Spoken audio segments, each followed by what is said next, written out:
you to forget everything you think you know. I'm Autumn McLeese, the alternative rebel, and you're listening to the Know Better, Do Better podcast, where we challenge health narratives from traditional myths to holistic truths that transform beliefs.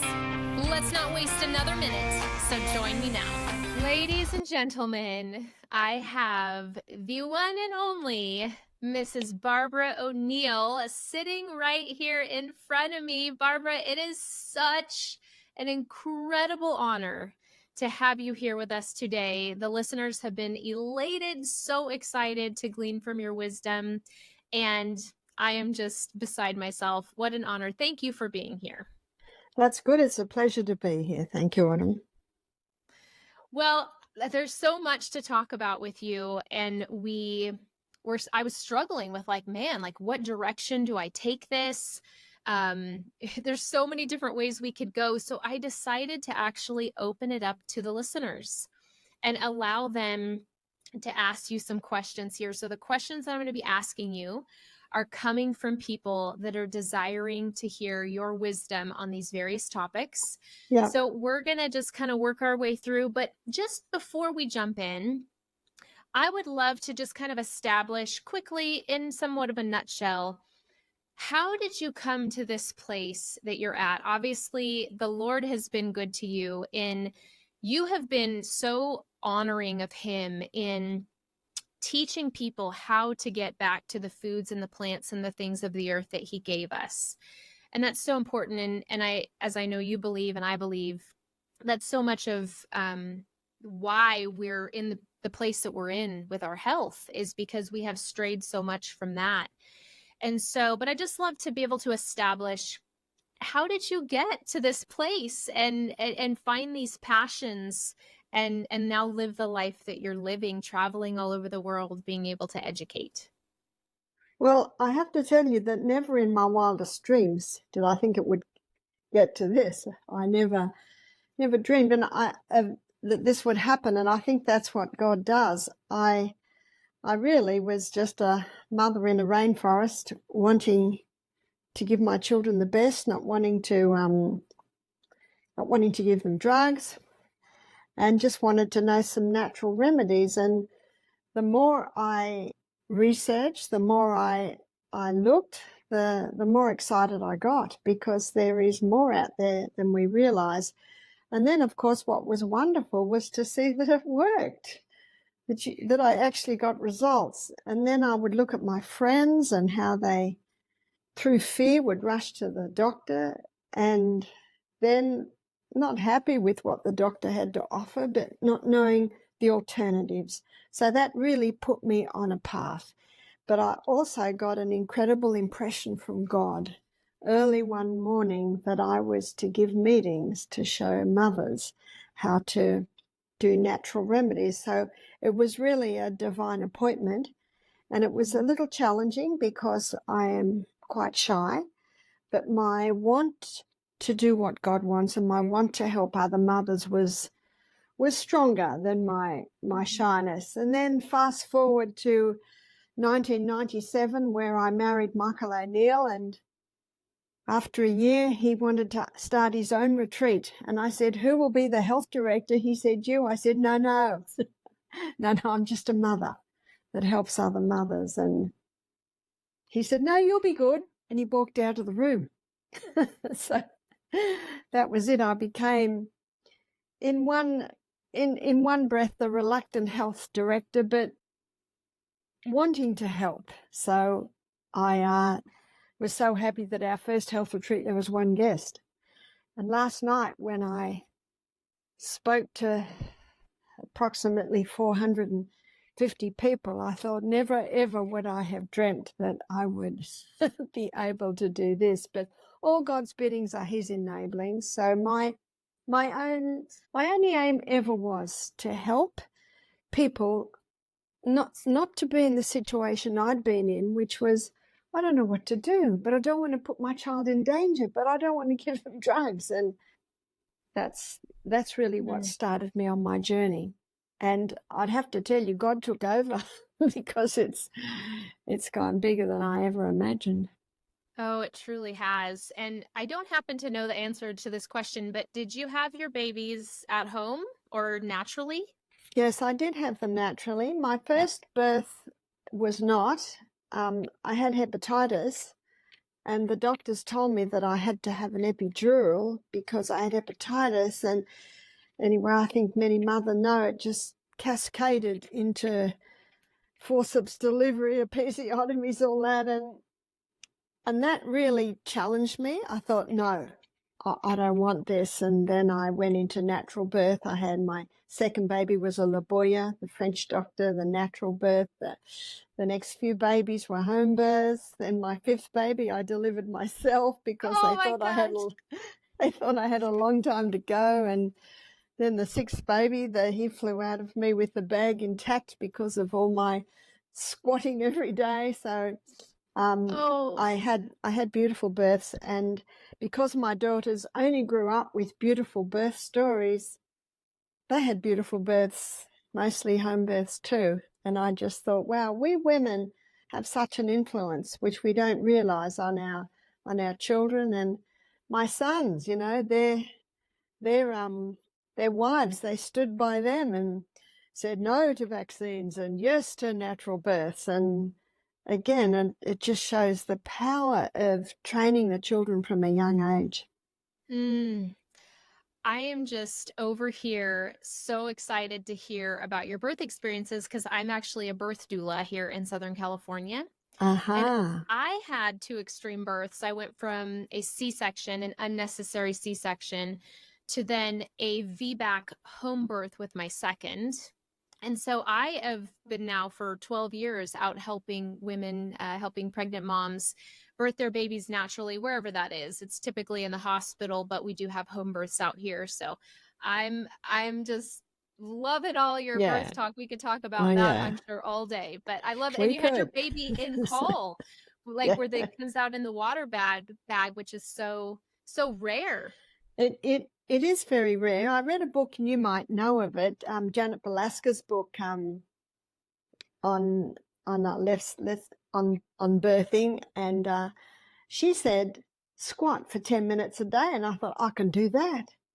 So by the time I had my baby, I squatted with every contraction, and that baby just came out with one push, bag intact. In fact, my friend Deirdre had to catch him. Oh, I love it. And I all the love it. children were going to watch, but they were busy having lunch down the corridor. They actually missed. It was all too quick, but they arrived within minutes of baby being born. Well, that's a great way to segue into our questions here because you really already just set the stage and the foundation for when we just trust our bodies and there's so many natural means and alternatives and things that we can do to help ourselves, even in birth. And it's not harmful. We live in such a fear-driven world where like have too much trust in the doctors and not enough trust in our god-given immune systems and our body's abilities. So as we dive into these questions, and I don't know how many we're going to get to, but we will see. I'm glad we got to have that little conversation on birth to connect here before we get started. So Oh, yeah. Well, I have to tell you, after delivering my own baby, I thought, why don't they let women do this? It's the most amazing feeling to actually take a baby out of your own body. Incredible. oh yes, amen to that. Okay, so here we go. These are going to be all sorts of different questions coming your way, and you can just answer them as you may, and then I'll move on to the next question. All right, so asthma is the first question. How can individuals manage asthma effectively? And I know this particular person does have a child that's dealing with asthma. I know actually that this person hasn't vaccinated their child, but just for those adults listening as well, and as it pertains to children, what would you recommend for Well, asthma? this question comes close to home because my father had asthma. My youngest sister, I used to tend her. She was my baby, severe asthma. So she's one of 5 children and my father. So you see there's genetics there. So imagine my concern when my 5th child was struggling with severe physiological asthma. I have the experience of seeing my father not until the age of 50 conquer it, my sister not till the age of 40 conquer it, and here's my child in front of me. We conquered it. In fact, from the age of 2.5, he has not had asthma. So there's a genetic link there, absolutely, but remember, genetics loads the gun, but lifestyle pulls the trigger. It's good to hear that the child did not get vaccinated, because I have known some children to develop asthma after that. But when I get back to the word allergy, it can be allergy to chemicals, it could be allergy to molds, and the most common would be the foods. So stopping dairy, wheat, oats, peanuts, and refined sugar. We call them the 5 common allergens. And it can take at least 2 months to see a response. There's also Professor Buteyko. Professor Buteyko was a Russian professor that developed an incredible way to monitor, manage, and control asthma attacks by changing breathing, so nose and nose-only breathings. I know when my son Peter, before we'd completely conquered it, we used to do hot and cold compresses on the chest, and whenever he got a cold, within 24 hours, he was in severe breathing distress.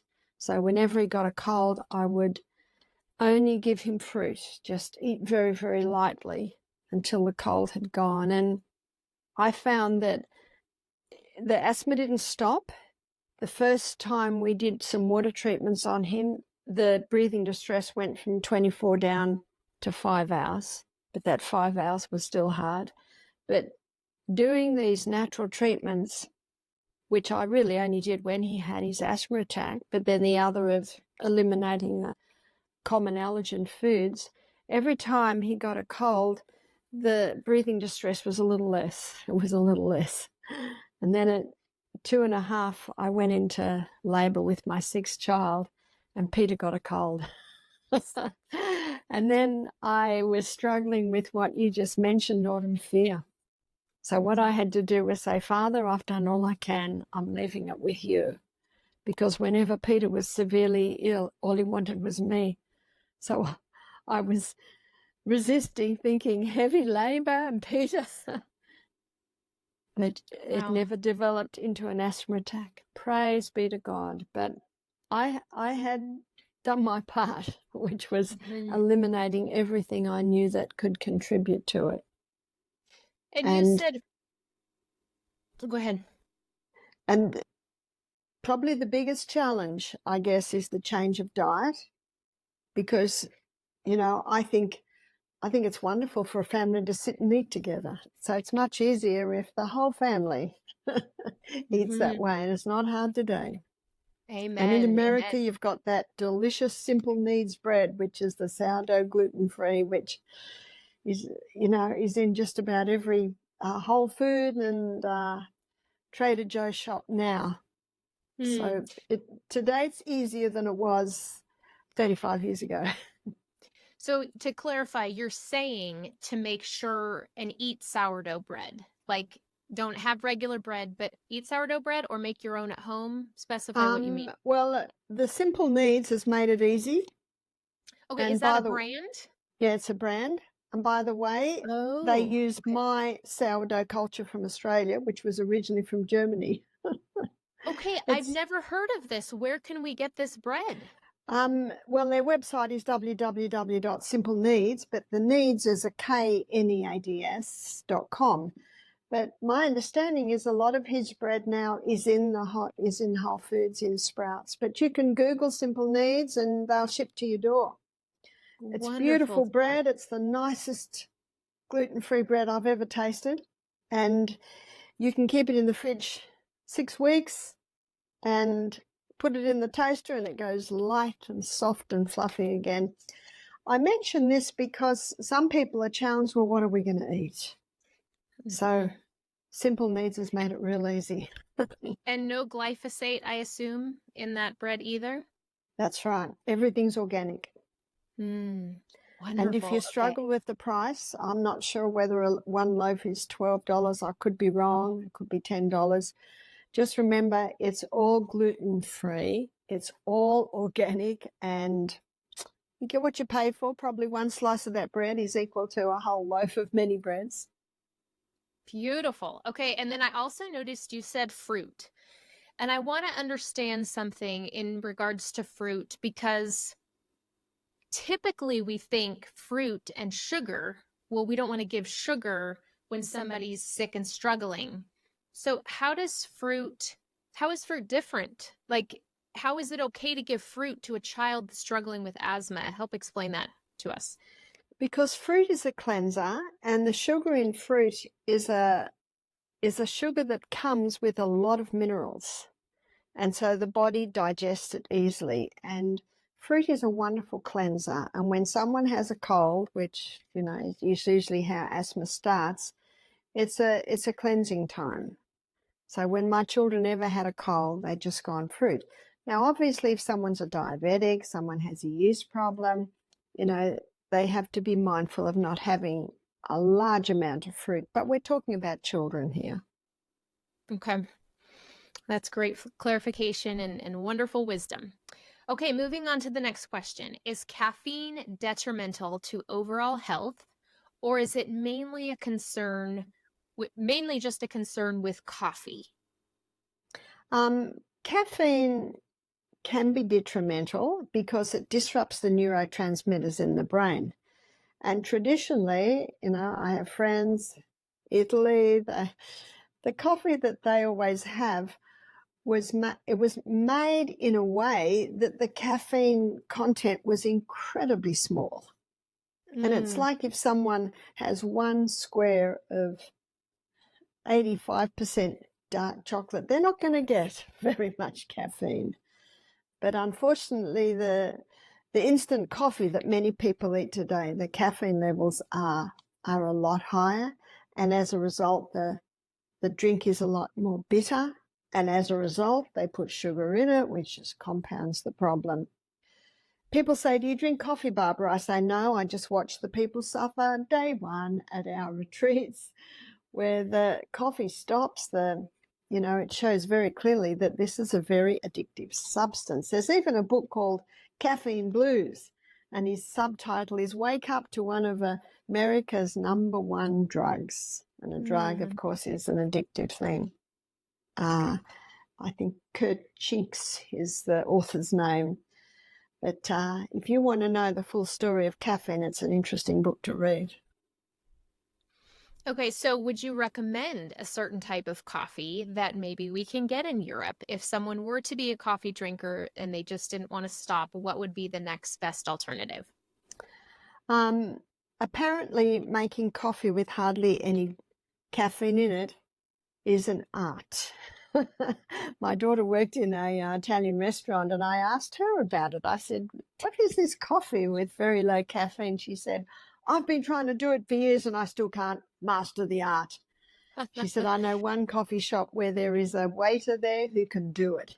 Apparently it's the way the beans are packed. Apparently it's the speed that the steam rushes through the beans. I'm not a coffee drinker, so I actually don't know. I'm just telling you what I've observed and heard. I think that it's a good idea if someone's drinking coffee to ease off it because of the disruption to the neurotransmitters and also because of the leaching of the magnesium and calcium. And we need that for our bones. That I say to people, start to get to know, chai dandelion, and what's the golden milk? They have the turmeric milks. There are some nice alternatives, but if you're used to coffee, you will have to ease off it very slowly. Okay, your opinion on raw milk. What is your Okay, thoughts? my opinion on raw milk is I have a friend, and he's I think 4th generation dairy farmer. And it's all organic and it's all raw, and his children sit to a glass of milk with every meal. And I was eating with them one day and I politely refused because I'm a 5th generation Scottish descent, and even as a child I could not handle milk. So it's a lot to do with your genes. That's why it's good to know your genes. On the other hand, I spoke to one lady and she said, well, I'm fifth generation dairy farmers. But she said, I had a little brother and he couldn't handle it. So we had to get a goat for him. So we gave him the goat's milk. So how come he didn't get the genes? Well, his mother doesn't come from a line of dairy farmers and he got his mother's genes.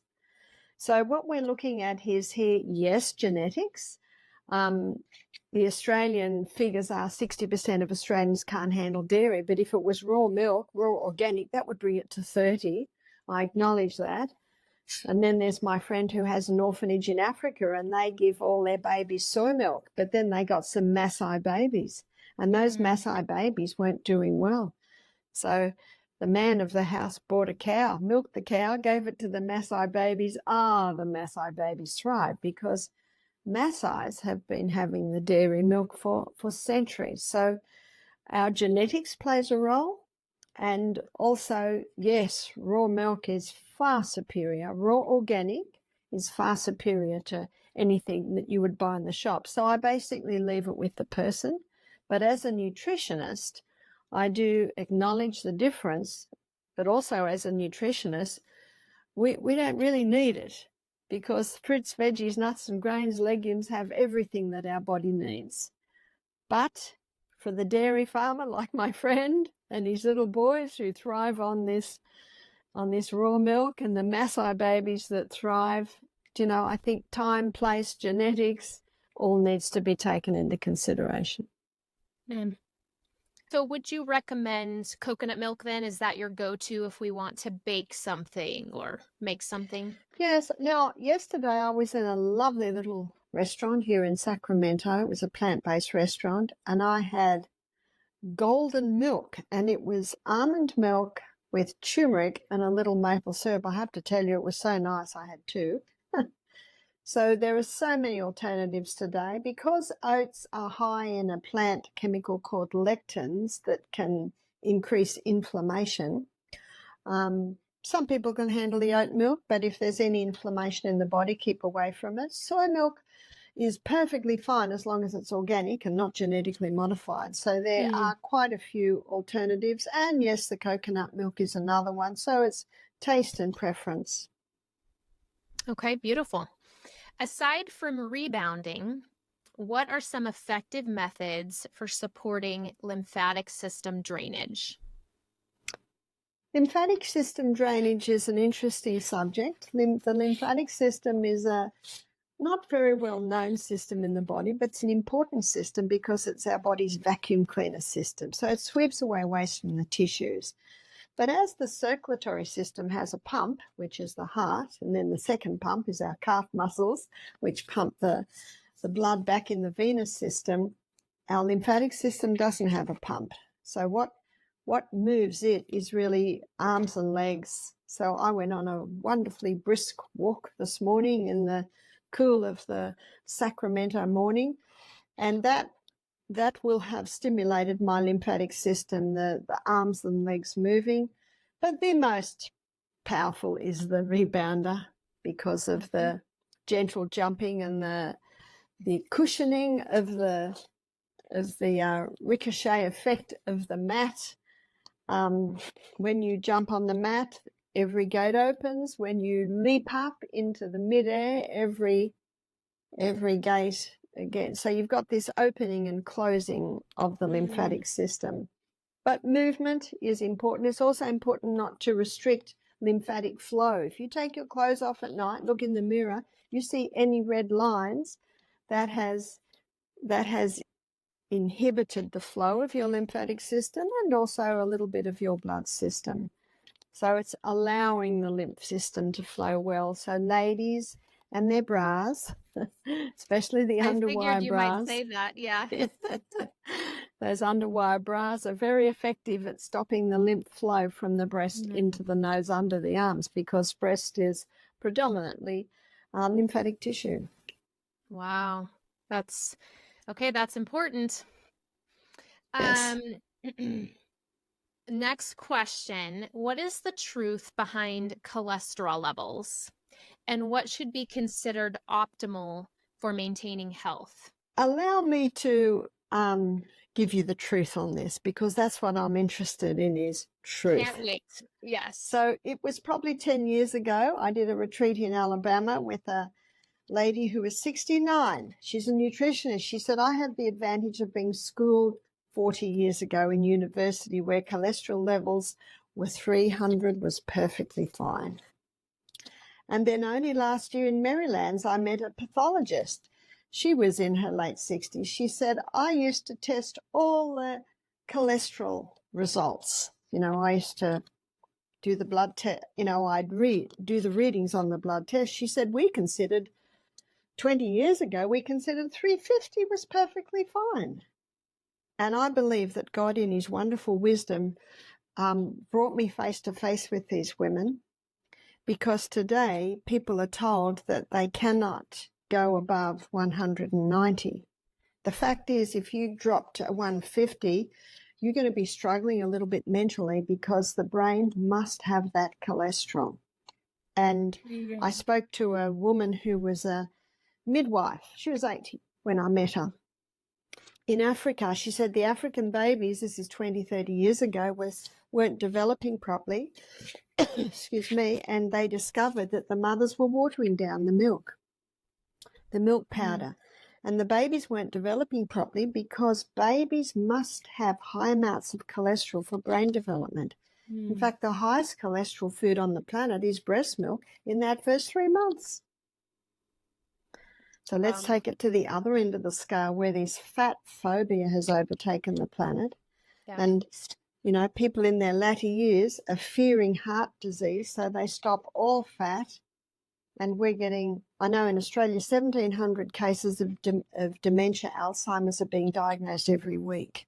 I don't think the fat-free is the only cause. There are definitely several causes. And the Framingham Heart Study, that was set up, little town of Framingham here in the US, been going for probably 40 years now, 35,000 people, more come on, some come off. They set it up to prove that cholesterol causes heart disease, but it never has. And what it did prove is that people with high cholesterol levels don't get Alzheimer's.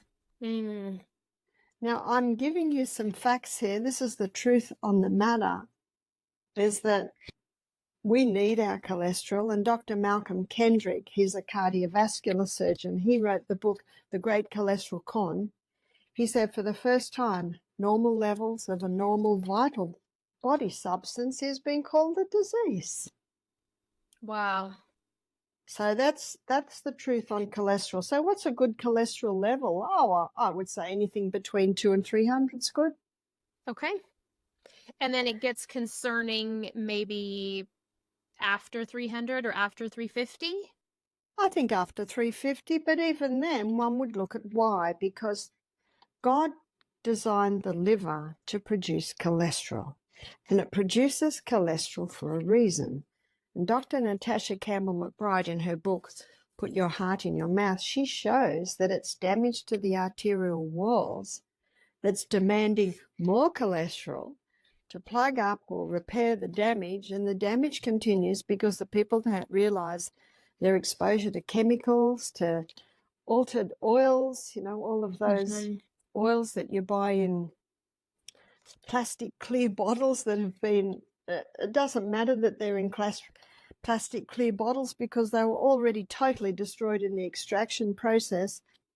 And so many chemicals we're exposed to today that little by little, like the dripping tap on a stone, it's damaging our arterial walls. And so the cholesterol is sent to plug up the hole. So if the cholesterol levels are nearing up to 350, someone would look at why. What's happening in the body? Right. Okay. That's beautiful. And, there's always an explanation, but like you said, how the Lord set it up, to be a protective mechanism. But yet our mainstream medicine, they don't know that information, or they don't acknowledge it. They have their own agenda, and we're missing all this beautiful extra education that you share with us as to why our body responds this way. And it's empowering to know this and to have this understanding so that we know what we can do about it. We don't need doctors for everything, and we just need That's to get, right. That's yeah. right. And I believe that the majority of doctors are ethical, but the pharmaceutical company is not. And a Mm. pharmacist said this to me. She said, I'm a pharmacist. I'm not against drugs. It's my business. And she was in her 60s. She said, but recently a circular came out giving the levels to doctors where a person needs to go on cholesterol lowering medication, which is probably 190. She said, I'm annoyed because she said this is just a money-making scheme. She said someone goes on an antibiotic, they're on it for a week. Someone's put on cholesterol lowering medication, they're told for life. So this was from the mouth of the pharmacist who said to Wow. me, I'm not against drugs, it's my business, but this is just to make money. Mm. I'm just going to go off on a tangent here. I'm sure you're aware, I think I've heard you speak on like Rockefeller medicine and how we got to where we are. I'm curious, like when you were talking about a cold, because this is something that we've rarely talked about on this podcast, but I think it's important. The way we view illness, like we view illness through this lens of there's like germs floating all around the world and in the room, and we get in contact with it, and then we come in contact, and then we get a cold. What is your true perspective on what a cold is, what the flu is? Well, let me tell you about the Common Cold Research Unit that was set up in the 1940s in Salisbury, England, to prove, or to find, I should say, the cause and the cure of the common cold. They would put someone in a hot bath and then put them out in a cold wind, didn't get a cold. So then they'd scrape some mucus from the throat of a person that had a cold, put it in that, the subject's throat, put them in the hot bath, put them out in the cold air, didn't get a cold. In fact, the Common Cold Research Unit from Salisbury, England, was closed down after 40 years because of a total failure to find the cause and the cure of the common cold. I believe, as Florence Nightingale discovered, and as Antoine Beauchamp discovered, that germs don't cause disease, they're the result of unhealthful conditions. I believe that a cold is a house clean. And if you drink your water every day and exercise every day, eat a plant-based diet, keep the poisons away, go to bed early every night, you rarely need a cold because our body is a self-cleansing organism. When we're doing our morning exercise, we're perspiring and the waste is able to come out. And then we evacuate in the bathroom 2 or 3 times a day to get the waste out. The waste is not building up in the body. But if you are going to the bathroom once every 2 days and you don't exercise and you don't drink enough water, waste is building up in the body. And just as the microorganisms target the compost bin and the rubbish, the trash can, they can also target waste in our bodies. And then the body needs to have a cold, and sometimes you might call it a flu, because every time you blow your nose, every time you cough up those bits and pieces, it's waste elimination. Praise God for what an incredible system. And if you want to really zoom up your healing, pray for a fever. Fever is your friend. I love that. And we need more of this perspective in today's world. Everything is so based in, fear, and we've got to stop the fever, and people are so inconvenienced with this, right? And it's just true. our body's way, our God-given innate internal intelligence to protect us and keep us alive by cleansing and getting out the toxins, right? That's right. That's absolutely right. And if someone gets a sore throat or a bit of a sniffle, and then they go and get the SWAT team, which is intense physical exercise, go and find somewhere a sauna, cold plunge, sauna, cold plunge, douse them, and medicate themselves with lemon juice and garlic and ginger and cayenne pepper, go to bed early, have a good sweat, hopefully a fever in the night. Often within 24 hours, they're fine. Beautiful. Okay. I'm so glad we went there because that was such a great little educational talk from you. Okay, our next question. I would like to know if Barbara has read Toxic Superfoods by Sally K. Norton. I have learned such a lot about oxalates and was blown away by the research that's been out there since the 1800s that's been hidden from us. So I'd like to know what Dr. Barbara considers around oxalates and that whole book, if you know about it. Yes, I haven't read that book. I have heard of that book. But it also gets back to different strokes for different folks. And that's why I find my hardest thing to teach is to teach people to listen to their bodies. And so when I'm having lunch with my dairy farmer's friend and his children are drinking milk, I laugh, they love it, and they prosper. I do not prosper. So it's listening to the body. As a child, when I had to drink cow's milk at school, I just felt ill, absolutely ill. And if there's one thing that I have learned, and that was with great excitement last July that I turned 70. What a wonderful age. I never thought I'd get there. And if I've learned anything in these 70 years, it's not to be absolute. Some people can handle oxalates, some people can't. So again, it's coming back to listening to your body. And if you understand that some of these superfoods they're superfoods for some, but they're superfoods not for others. And also understanding that raw spinach, the oxalic acid is in an organic state, which means easily used by the body. But when you cook it, it becomes inorganic. So the oxalic acid has a more acid effect on the body. Personally, I love spinach. I don't have it every day.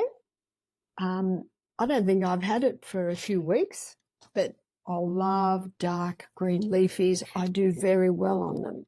So again, it's coming back to listening to your body. And many people don't know how to listen to their bodies. I read a wonderful book by Paul Brandt called The Gift of Pain. The Gift of Pain, incredible book. I know where you're going with that. And as he shows that pain has a purpose, all body symptoms have a purpose. And so it's listening. And if you don't listen to the first whisper, the body will start screaming. And when it starts screaming, it's doing damage. So if a person can't handle oxalates, please don't eat them. Don't eat them, because they're not doing well by your body. And so,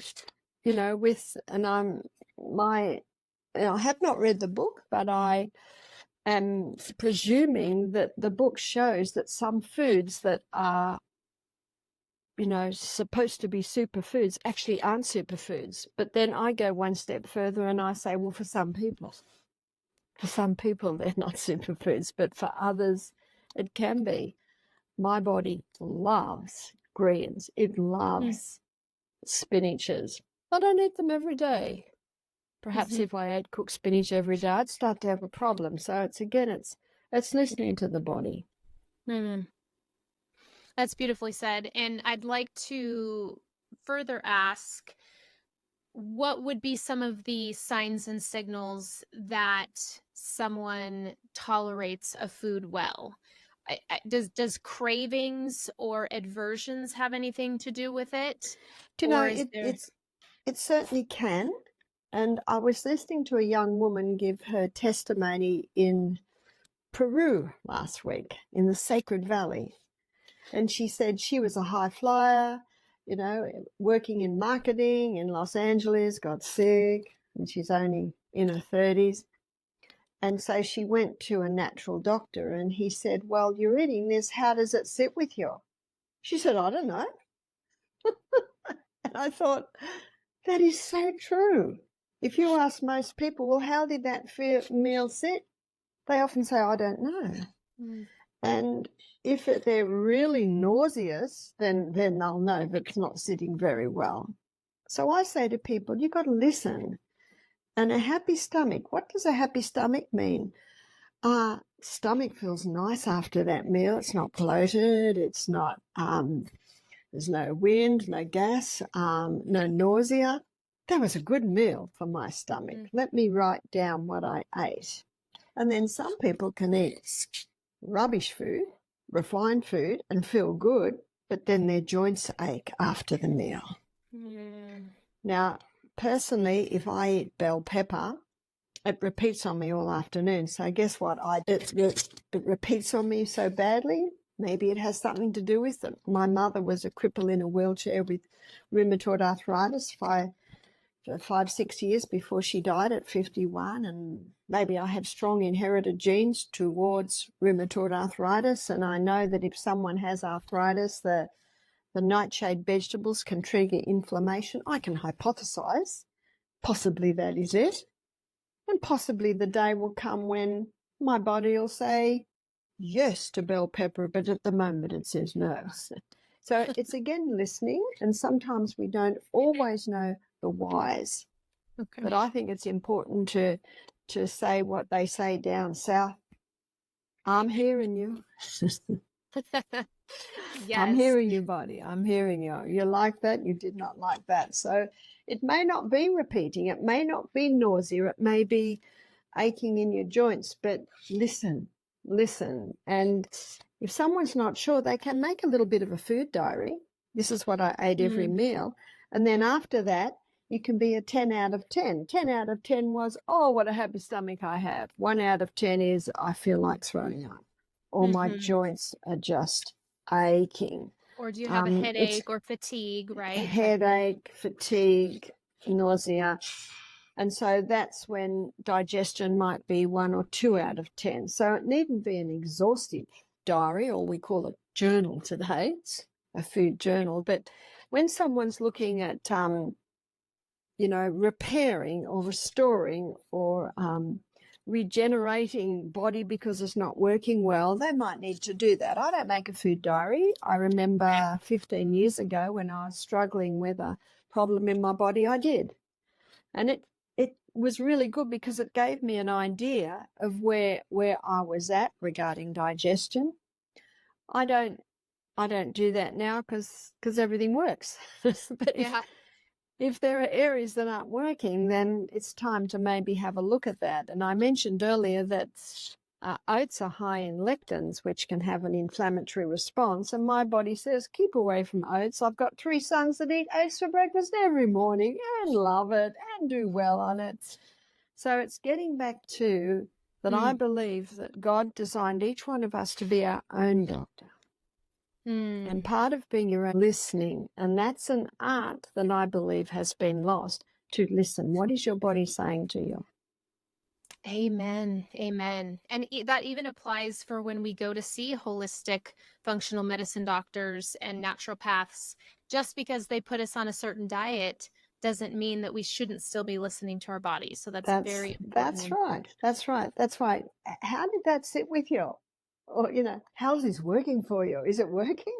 Yeah. If it's not working, we need to adjust until it works. It's like my husband couldn't eat brown lentils or chickpeas when we first married. So you know what I started doing? At the mealtime, I'd give him 1 teaspoon. Just 1 teaspoon. And then after a few days, 2 teaspoons. Now we can eat them all. So I just had to ease his body into those 2. So it's listening. And now if I gave him lentils 3 times a day, I think we're starting to have a bit of trouble. So you see, you're listening again. It's not being absolute. And so many people are absolute. This is good. This is bad. So I might sit there and say, well, not for me. Right. Okay. What are your thoughts what are your thoughts on the potential benefits and drawbacks of consuming alkaline water? Okay, an interesting point. The machine is expensive, and personally, I wouldn't spend that much money on an alkaline machine because the fact is it's our tissues that should be alkaline, and the only place in our body that should be acid is stomach. So if you have alkaline water with your meal, that can really delay or inhibit digestion. But alkaline water between meal can help to alkalize the tissues. That is true.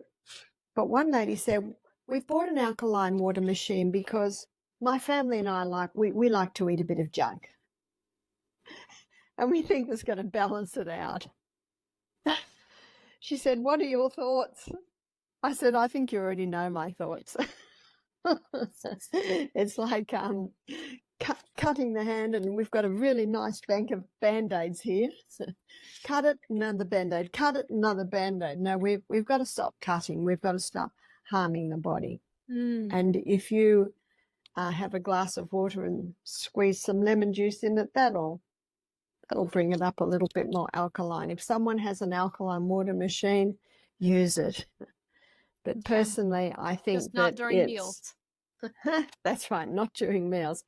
But personally, I think that, our lifestyle habits and the food we're eating, that has more of an effect on the alkaline acid levels in our bodies. Perfectly said. I love your explanation and your analogy with that. What about the primary causes of eczema? What strategies can be used to alleviate symptoms and address underlying issues? Very similar answer will I give as I gave to asthma. And I'll give you the story of my son-in-law, Matthew, who had really, really bad eczema. We're on to eczema. Some children develop it after the vaccine. So again, it is an allergy, and it can be an allergy to chemicals, or it can be an allergy to mold, or it can be an allergy to those food groups that I mentioned. So when my son-in-law was courting my daughter Jessica, he stopped the 5 allergens, and the eczema certainly eased. And then he went to Queensland and lived in a mouldy house because it was cheap rent, and ate lots of bananas because he could get them really cheap, and his eczema just exploded. So you'd see there was a mold factor came there. And then he came back and was able to detox a bit from the mold exposure and go on a stricter diet, and it settled right down. Let's fast forward 15 years later, and again, a mouldy house experience, but also high stress. He was a builder, had 3 little children, and a builder can do a job and not get the money straight away. So at home, he's got to pay the bill. So there's stress. So stress basically really caused it to go big time. And then he read Dr. Natasha Campbell McBride's book, Gut and Psychology, and he made a decision to stop all carbohydrates and all fruit, and he would eat soup. And she talks about these big thick soups every day, and she puts bone broth, but he decided, because he's plant-based, so he would put miso in it, and he'd put some Celtic salt and a little bit of olive oil in it. So he was getting the fats and the proteins that way. He had legumes. So let me give you what he had for breakfast, because the fact is this diet, for the first time in his life, totally conquered it. Absolutely conquered it. So none. You see, this is a boy that had it as a child. His legs would bleed because he scratched so much. So strong inherited genes there. And then the mold exposure, then the stress compounded the whole problem. And so to hit it, which he successfully did, he stopped all grain. So in other words, the glucose content of his diet was very low. So he had soup morning, noon and night. Lots of veggies. I don't think so many nightshades, more sweet potatoes and celeries and green beans and carrots and things like that in his soup. He would have soup 3 times a day, but for breakfast he'd also have a cup of lentils. He would eat a carrot. He'd walk out my door eating a carrot with a handful of macadamia nuts. So he had the nuts, the seeds. Lunch, he had what we had, which was baked veggies, big salad, some more legumes, and of course his faithful soup. In fact, his 3 little girls, he'd sit them up every night to Dad's soup. Yeah. Oh, I love it. They'd roll their eyes, but he totally conquered a problem that he had. I would say that he was almost 40 when he totally conquered that. Now, of course, once it was conquered, he could start adding a little bit more grains into his diet. But if ever he goes through a stressful situation, mold exposure, and it gets big, he knows exactly what to do. He goes back on that very strict diet. And this is, again, not coming in with the absolute. It's not forever. It's Right. just until you conquer it. But I have found most cases of eczema, if they stop the dairy, wheat, oats, peanuts, and refined sugar, that is often enough to conquer it. And if a mother's breastfeeding, then she must stop those foods. And one mother, after 1 month, she complained. She said, my baby is 10 months, still covered in eczema. I said, wait another month.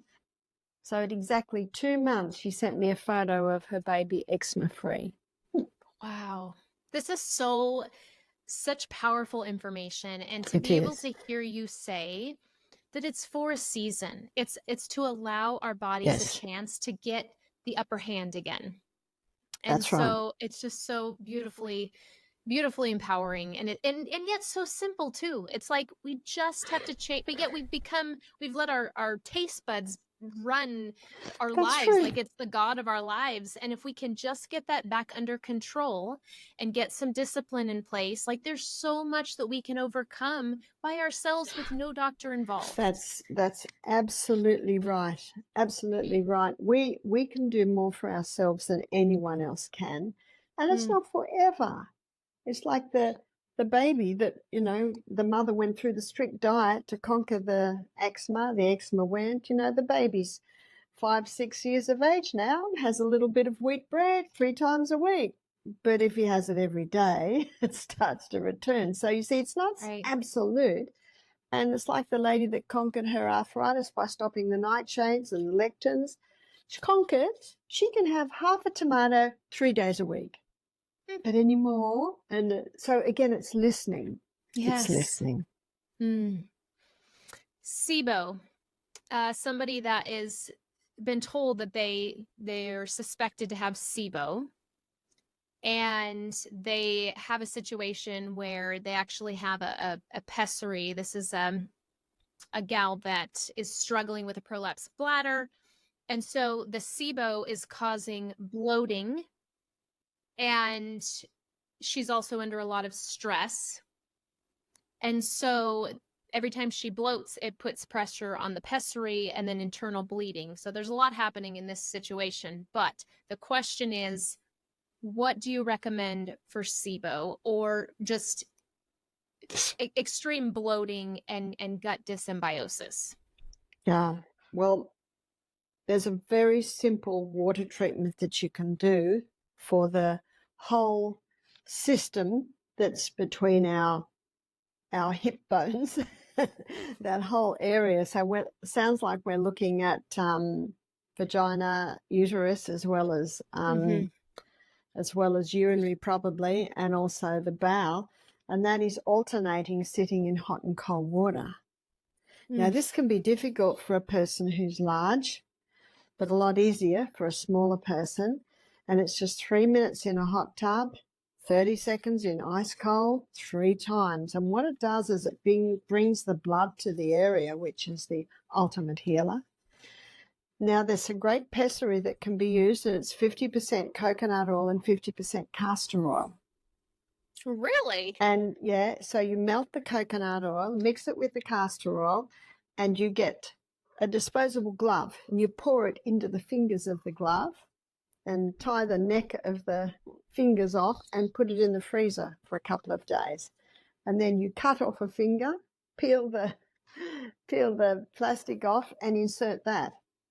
And that's all it is. There's the coconut and the castor oil.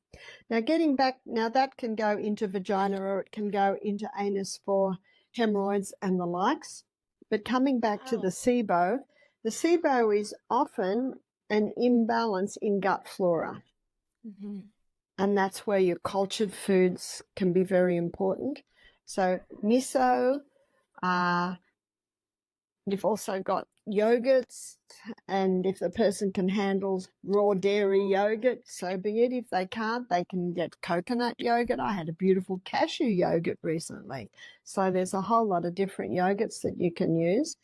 And also really cut out the grains, because the grains, they're a lot harder to digest. Mm-hmm. For some people with this condition, they can handle legumes, but for some people they cannot. But the protein's very important. So they might, if they can't handle legumes at all, they often can handle organic tofu. That's a lot easier to digest.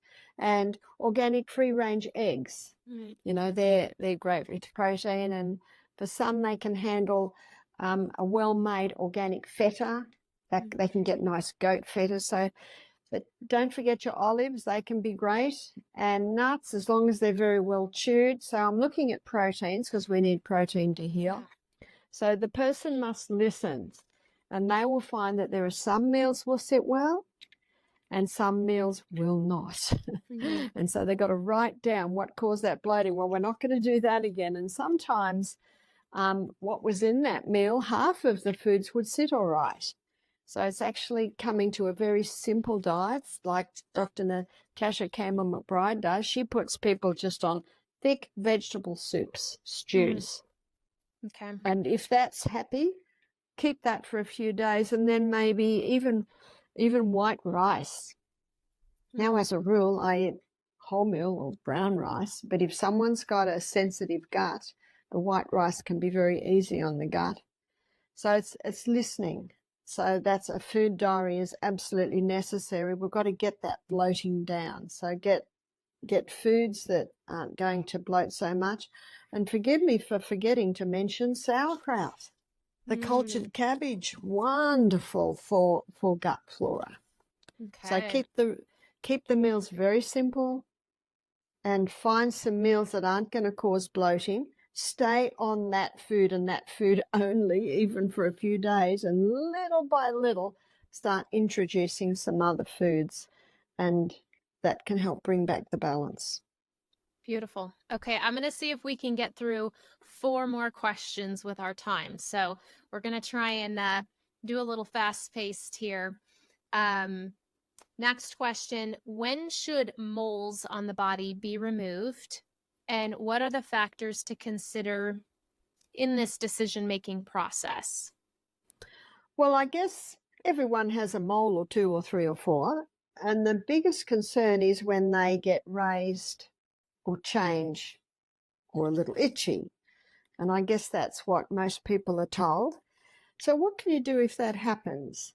There's one thing that you can do, which will take a long time, might take months, but that is just dabbing castor oil on a couple of times a day. The next one is a little bit stronger, and that is oregano oil. So oregano essential oil is very strong. Just put 1 drop on a day. That's all, just 1 drop on a day. And it might take a couple of weeks. If it's starting to get too red, then stop. And maybe put a little bit of castor oil on. So you see, you're observing and you're listening, because oregano oil is very strong, but it could eat it out. And the other one is cansema or black salve. Cansema or I black was just salve. going to ask you about black salve. Yeah. It's hard to find, but it will like kind of eat it out. Well, It will.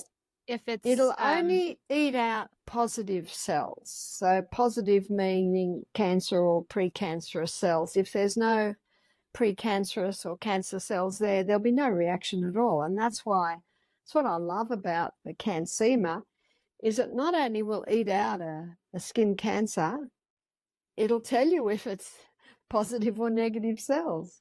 In fact, after applying, within usually half an hour, if the person feels a little tingling or a little itch or like a little needling, that's a clear sign there are positive cells there.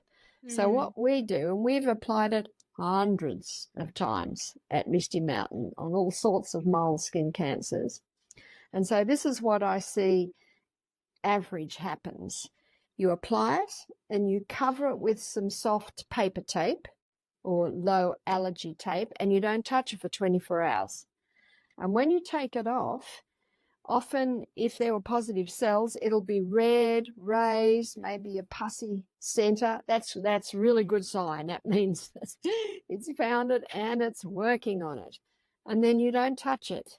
You have your shower, you don't put anything on it. If it's on your face and it doesn't look very nice, you don't do it before you're going to a wedding. Just put a little bit of tape over it.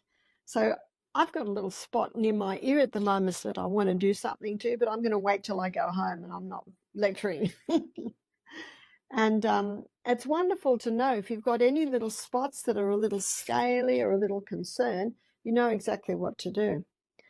And so what usually happens is the first 24 hours, once the tape's off, it can look really bad, really red and raised and a bit pussy in the center. But after the 24 hours, it starts to settle down. The middle starts to dry out. And usually after, it could be 8-10 days, the core falls out. And that's usually the cancer. Mm. And then you've got a crater. And a lot of people get concerned about that. But what we have found is the days, weeks, months ahead, that actually fills out quite nicely. And you can put a dot of castor oil on that every day. That'll help to reduce any scar tissue build-up. And we have seen that again and again and again and again. And we find it a very effective way at eating or burning out skin cancers or moles that look a bit of a concern. It's, again, as you mentioned, it's putting all the power back in our hands, and especially people with blue eyes and fair skin. It's good for them to have a jar in the cupboard. And if you have 10 spots, please don't do the 10 spots all at once. Good to know, because I was going to take that and go apply this to myself now. Just do it one at a time. And if you take it off, there's no reaction at all, praise God. You know straight away that is not a skin cancer. But if you do get a reaction, yes, it's a skin cancer, but praise God because it's doing its work. But only apply once. Now, if after 3 months you look at it and you think there's still a bit there, maybe then apply it again. But do not apply it daily. No. Once, maybe every 3 months. Whereas the oregano, that's a daily dot with it. So you see, you've got your strong way, which is the cansema or black sour. You've got your half strong way, which is the oregano essential oil, and then you've got your very slow, gentle way, which may take many months, which is the castor oil. Okay, beautiful. I love that explanation. You have your wild yam cream, and so the question is, who can benefit using wild yam cream for hormonal issues? Now, let me just make a comment here. We have always used the Anna's wild yam cream, but it's very difficult to get that anymore. And I have found some beautiful ones in the US. So pursue your own yam creams. In fact, my daughter's selling one called Comfort Yam Cream, and it's a locally made one on Woodbridge Farm, I think it is. And it's a beautiful cream. And I believe that just about everyone I meet would benefit from the yam cream.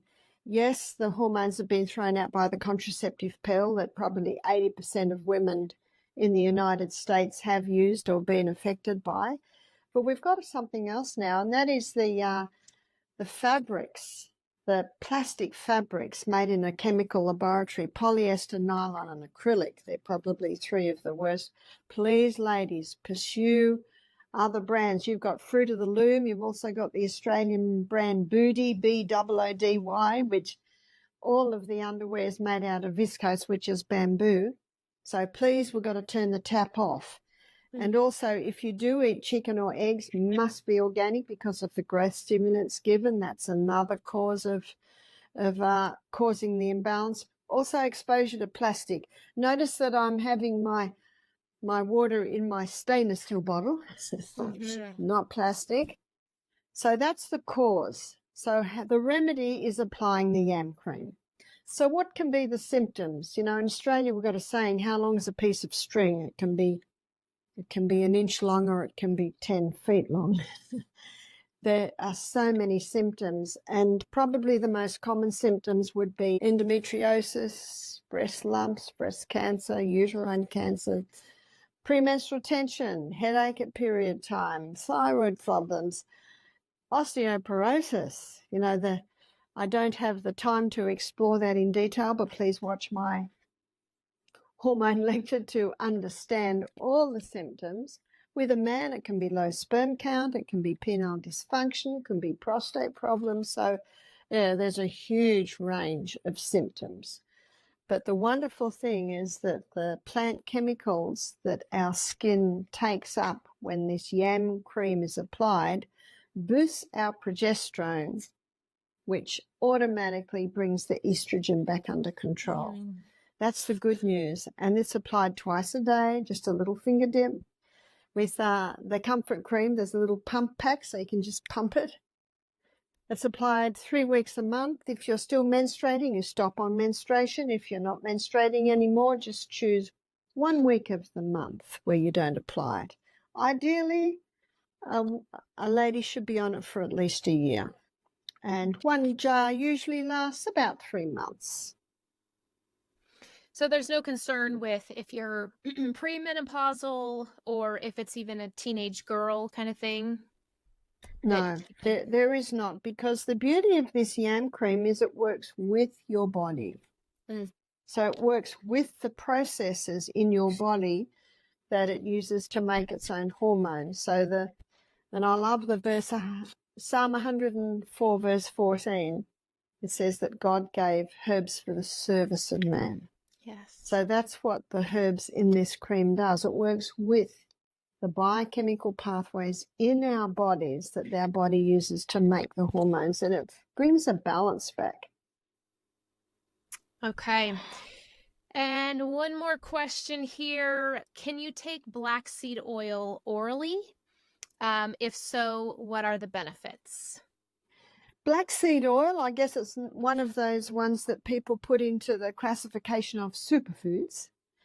And black seed oil, but let me comment here, I don't believe there are any wonder cures. There is only one wonder cure, and that is called the human body when it's given the right conditions.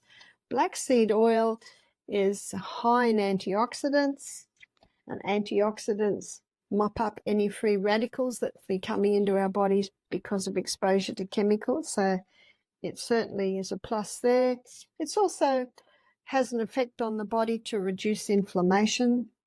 So it certainly can help when someone has health problems, but never let it take the place of going to bed early, drinking adequate water, eating organic food, exercising daily.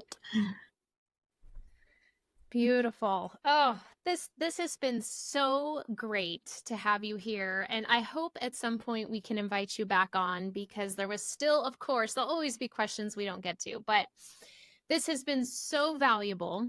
Hold on one second. My computer's going to die, so my son plugged it in. Can you turn that on and plug it in? Hold on, let me just start over here in a second. Okay, there we go. We're good. This has been so amazing, Barbara, to have you here and to be able to just glean from all your wisdom and learn all these incredible options and tools from nature, and just even the mindset. Like, my mindset starts to change. Yeah.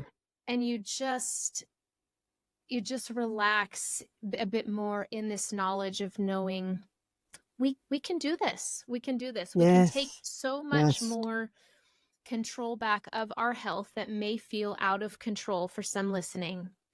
And I hope for those listening that you will take this information and really have the grit and the determination and the discipline to apply it because your family needs you.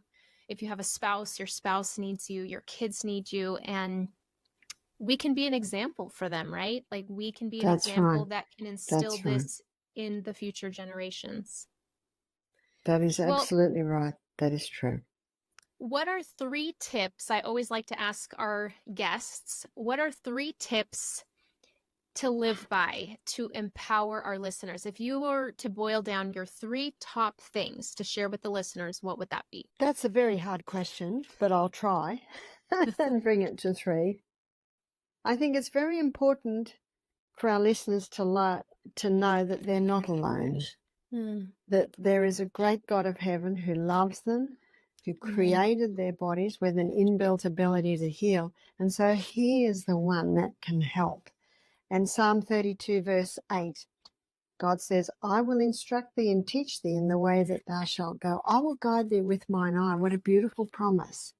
So please hold on to that you are not alone. And every morning ask him to keep you and guide you and show you the way through the day. Second point is that because God loves us so much, so should we, that we should honor this incredible creation and that we should make sure that our body never goes into drought every day. Beautifully said, yes. Please hydrate your body. You will be amazed at how clearer your mind will be when you start hydrating your body. That's such a simple thing. I go to bed every night with water next to my bed. So the first thing I do when I wake up is I drink that water. Just drink it, and move. Move this body. Find out what works for you. Is it the rebounder? Is it a morning walk? Is it an exercise bike? Is it push-ups? Is it actually going to a gym and getting a personal trainer for a couple of months to just get you into a habit of moving this body? Because so many stagnant bodies are breathing disease. Stagnant pools breed disease. Stagnant bodies breed disease. The body must move. So start moving that body. And I'll give you something that will make you laugh. I was in Brazil and I had an excellent translator. He lectures at the university, so my lectures just rolled until I said, stagnant pools breed. And I had to quickly think, water that doesn't flow. Yeah. So every time I say stagnant now, I think of his face of horror. What's stagnant? But I think all our viewers know what stagnant is. Strength comes by exercise. Movement is life. Barbara, you are a blessing to us. Thank you so much for being here. Where can people find you? If I recall, I don't think you have social media, but where can people connect? Your videos are all over the internet, but is there a specific place or, where can we find there more? is a place, and my book, Self-Heal by Design, which my daughter Emma sells, and that's Misty Mountain USA. That's her website. But there is another website that's www.selfhealbydesign.com. And on that website, you can have a look at my itinerary where I'm going to be speaking, but you can also download my lectures and have them for yourself. So wonderful. That's where you can download them. And in Germany last year, my husband and I did a parenting series, 6-part parenting series. And we're hoping to be able to make that available on Self-Heal by Design within the next month.